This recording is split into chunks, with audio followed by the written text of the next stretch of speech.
75% of homeowners who bought during the pandemic now regret it.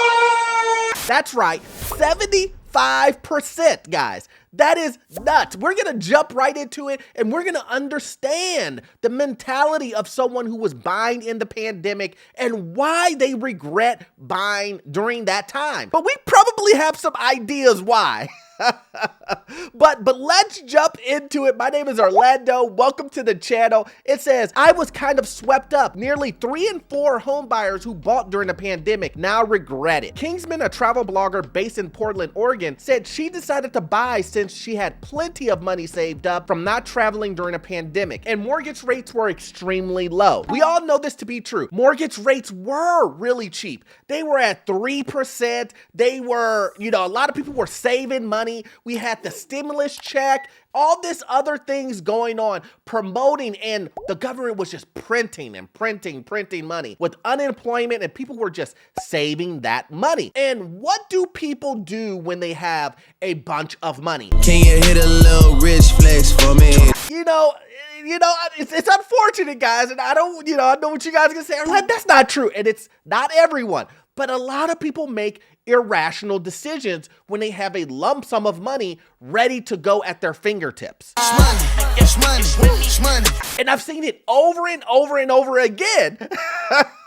That's the reason why this channel exists, is to say, look, guys, do not overpay. Remember, that's the motto, man. Do not overpay. And still, I get emails every single day, guys.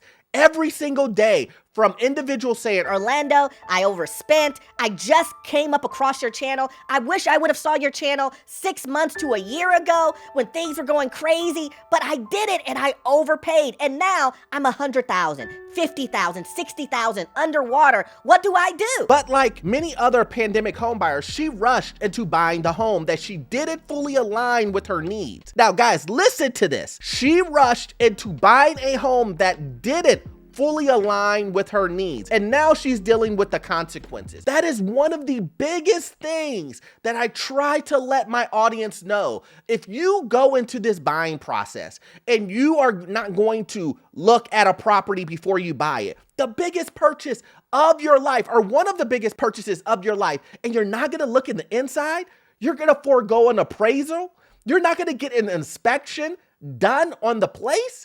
Don't care. Now, what are going to be the consequences of said actions?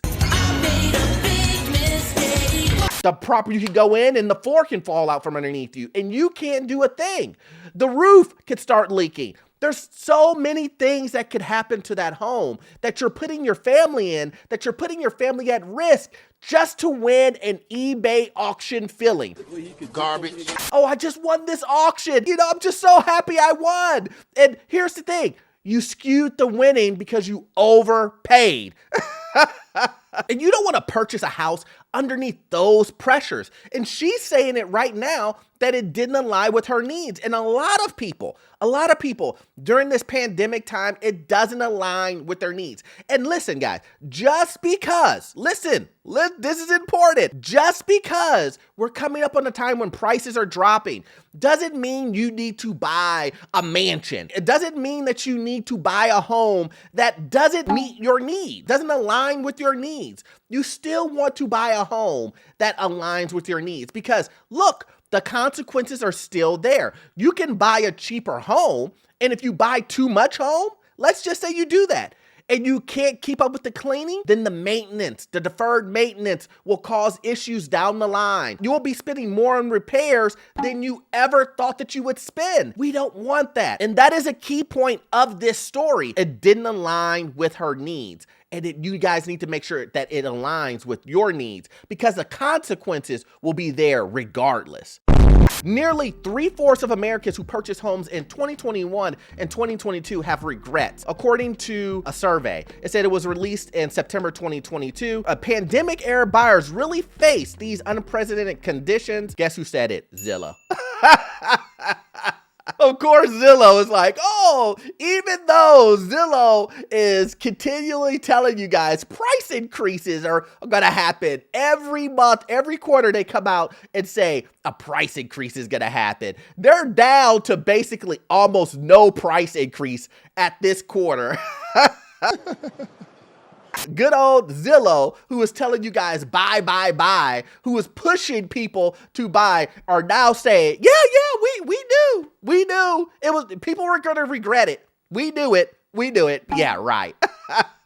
The combination of rising price and few options to choose from and that extreme time pressure meant that some buyers really ended up at a home that was less than ideal. I know, guys, hindsight is 20/20, but I was doing videos telling people, listen, you know, if you don't go to look inside of the property and you're just looking at pictures, it's not going to work out in your favor. I know that's not, look, now everybody's like, oh, duh, Orlando, that's common sense. But you guys have to remember, not 6 months to a year ago, that's what people were doing. It sounds nuts now. It sounds like, are you kidding me? Who would do that? People 6 months to a year ago. Fact. People that, like this lady here who bought a home during the pandemic who now regrets it, she didn't even go inside. I beg your pardon? She didn't even go inside. She didn't even get an appraisal. She just decided, I have to win, so I will overpay on this home. And then when she gets inside, she goes, Yeah, I won this house, I overpaid for it, and it really is not what I wanted. well, duh. I mean, you didn't go inside the unit. And I don't mean that in a mean way. I just mean, if you don't see the inside of a home, then of course there's going to be something that you're unhappy with. You didn't go inside. Use your common sense. It's like buying a car and just never driving it, never getting inside of it, never looking at it or anything. It's just going, You know what? I don't like the way this car drives. I made a mistake. of course, you never test drove it. You never saw the features inside that you thought that you would like or you didn't like. You didn't do any of that. And that's what makes a bad recipe for this, guys. There's no way that you're giving away all of those rights on the biggest purchase of your life. Write that down. Many pandemic buyers made big compromises. Rushing through the buying process meant that a number of buyers compromised on crucial elements like price. Yeah?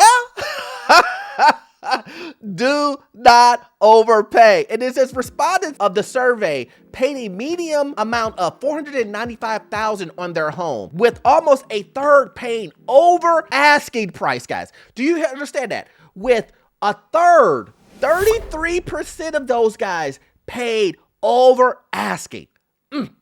Meanwhile, 80% of the buyers also compromise on their priorities like finding the right location. Now, I did a video on a gentleman who did just that, who decided, you know what? I'm gonna buy a home and I can't lose, I have to win, you know, and he overpaid on the home for his family. And then last second after he won and he closed on the house, you know what? He decided, This property's a little bit too far for my job. so what did he do? He moved back to his condo just to rent the house that they just bought. Now you can go back and watch that video, but that is what that video is about. And this is what exactly in this article they are talking about. A lot of people are making these rash decisions and you're paying over asking. You're not seeing the inside. You're not getting appraised. You're not doing any due diligence on the property. But then you're also saying, you know what? An hour and a half away from my job. What sense does that make?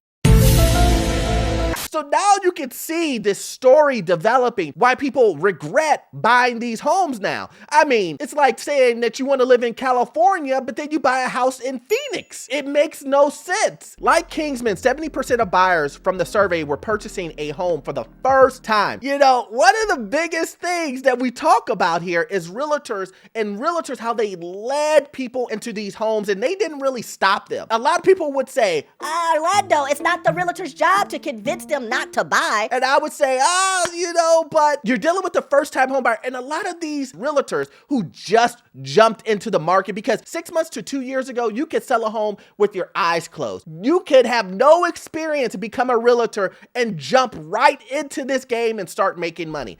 That's what we were seeing during the pandemic time. And a lot of people, first-time home buyers, got took advantage of because of that. Hey, just buy this home. Hey, this is a long-term play. Don't think about the short term. Don't think about losing 50 to 60% of the home value. Why think of that? Why? Who cares about that? Hey, you're getting a great rate. Look at the monthly payments that you're making. That's what a lot of realtors were saying. And unfortunately, a few apples can spoil the bunch, and that's exactly what happened with these realtors. She says that her only priority had been to find a home that was close to her place of work, but wished that she had considered other factors like updated plumbing, proximity to green spaces and trails. That's exactly what she wanted. She paid no attention to those. All she wanted to do was win. And then here is a really concerning part. It says Kingsman recounts finding beard shavings in the bathroom, the carpets smelling of cat urine after the previous owner had vacated. The water pressure was weak and the air condition was busted. Hear me out on this. How could all of this been avoided? Let's say it all together. If you would have had an inspection, if you would have went inside the unit, all of that would have been taken care of. Actually super easy, barely an inconvenience. You would have smelled the cat urine